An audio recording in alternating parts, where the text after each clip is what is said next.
Guys, welcome to the channel. Tessie here. So great to have you here, guys. It's boiling roast chicken, so whatever you're doing, stop it, come sit down and let's have a discussion.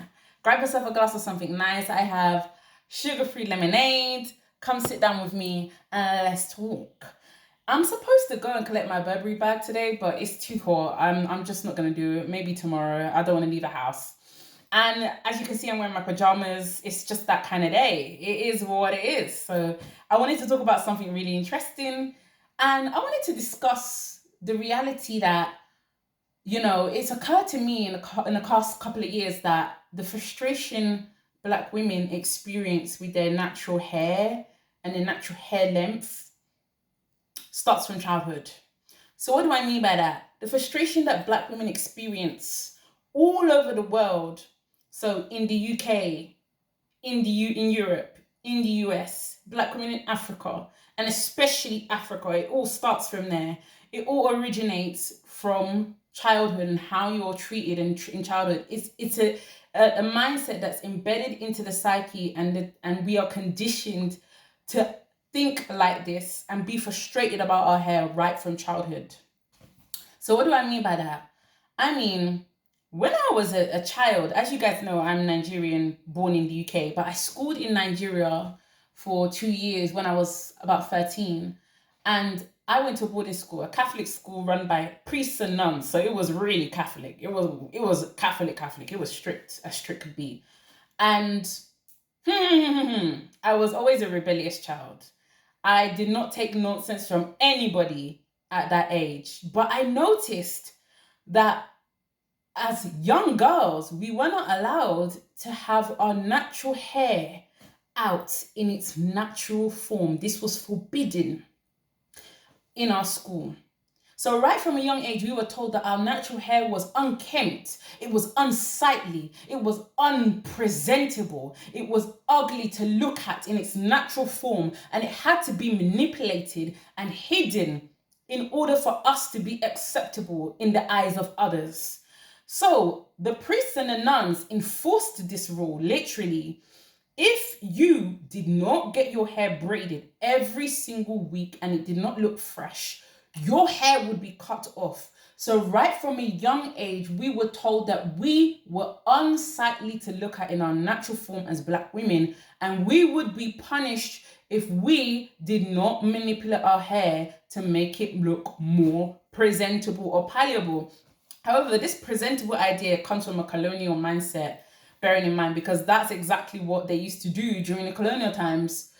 So it was really, really sad because essentially, we would have to rush around in boarding school to look for someone to, I just kept seeing how stressed the girls were in the boarding school, always looking for someone to do their hair, to braid their hair. So already these girls are 13 and 12 like me, and they're already stressed about their hair, for God's sake. These girls are 12 and 13 and they're already stressed looking for someone to braid their hair. This is where stress comes from. This is why Black women have hair anxiety and hair agony, constant stress about their hair. It starts right from childhood, right from your school, right from the school age. And I noticed that the even younger kids, even the younger girls, right? The ones that were 10 and 11, their hair was bold. They weren't even allowed to keep their natural hair. Probably because they weren't old enough to braid their hair.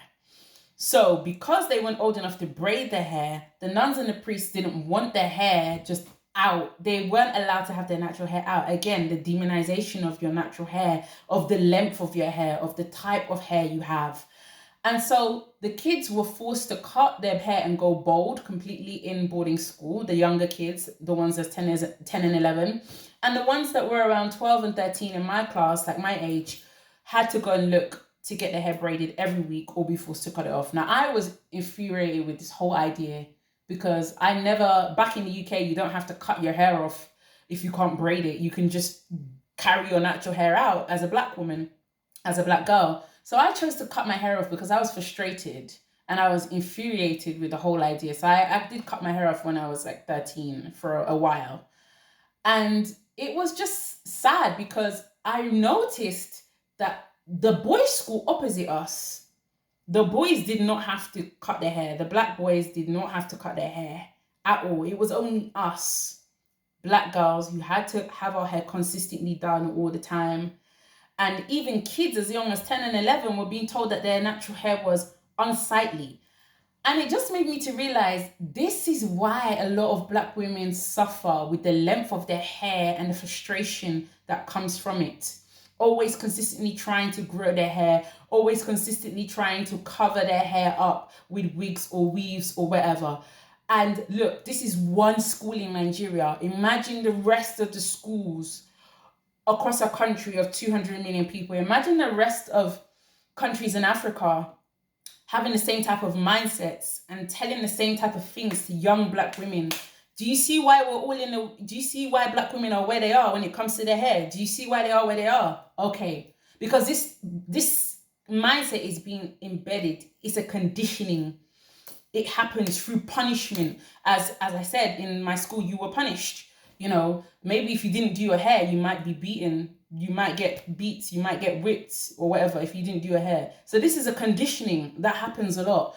Now, I've always wondered why black men were so obsessed with black women's hair, because they always talk about it. They always talk about black women wearing weaves and wigs on podcasts and all of this. And I actually understand why. It's because many of them grow up seeing black women consistently having to do their hair. They don't feel that they're able to walk around with their natural hair. And so for a lot of black men, this is how they've grown up. They've gotten used to it. And bearing in mind, a lot of them haven't had to do anything to their hair.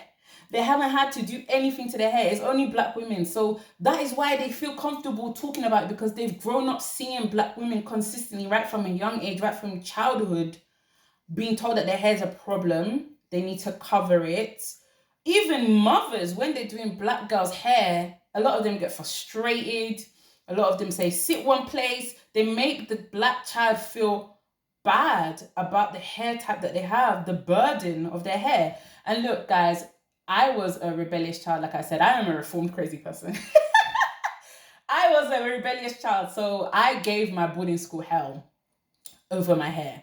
But I remember when I left boarding school for like a couple of years afterwards, I just walked around with my natural 4C hair, because I was saying, look, we need to combat this kind of thinking.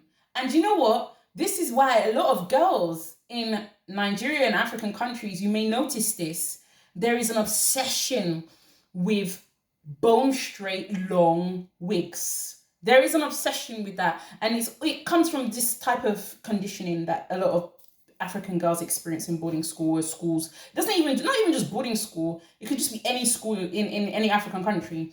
I remember, oh my God, there was this mad annoying trend called bone straight. And that was all the girls wanted their hair bone straight. So what does that mean? They were frustrated. They couldn't have their natural hair out because it wasn't deemed long enough to have out. But they couldn't braid it. So what they were looking for was they're looking for wigs. And that is why you see a lot of African women, as soon as they get money, the first thing they think of is, I need to get a bone straight wig, because that is a sign that I've made it, because my natural hair was never shown to me to be something that is, regal, something that is beautiful, something that deserves to be seen in its natural state. It was always embedded into their head that their natural hair had to be manipulated. So there was horrible trend of just Nigerian women always looking for bone straight wigs. And this is anxiety. This is pure anxiety. Let me tell you something. This is exactly why black women will travel halfway across the world to South American countries to go and cut off someone else's hair so they can attach it to their head. This is stress. This frustration over the length of their hair starts right from childhood. And this is why you see a lot of black women, they were infuriated by Beyonce's hair products and Beyonce's hair, realizing that Beyonce had long hair. Oh my God, I have this type of hair, 4C hair. I hate having 4C hair. I hate having this type of hair. It all comes from this. And a lot of, black women actually get surprised when they realize that actually other people do like your hair type, that your natural hair is fine. The conditioning to hate your own hair comes from your own people. The conditioning to hate your own, now bearing in mind, this is a leftover of the colonial mindset, but the conditioning of the frustration of your hair length comes from your own people. How many black women have had male relatives make comments about their natural hair? How many of you? So many of you have. Let's not pretend, right? I remember realizing when Greg, who's my fiance, he's Polish, he first saw my natural hair and he was like, I love your natural hair. It's absolutely beautiful. And, you know, a lot of black women don't even feel comfortable just carrying their natural hair around. And I think it's sick and it's sad that young girls don't even feel comfortable carrying their hair. Girls as young as 12, 10, 11, 13 don't feel comfortable with their natural hair. I remember I went to my hairstylist and she said, my hair's grown. And I went, really? And she said, yeah, your hair's grown. Because I've never cared about having long hair, by the way. I've never cared.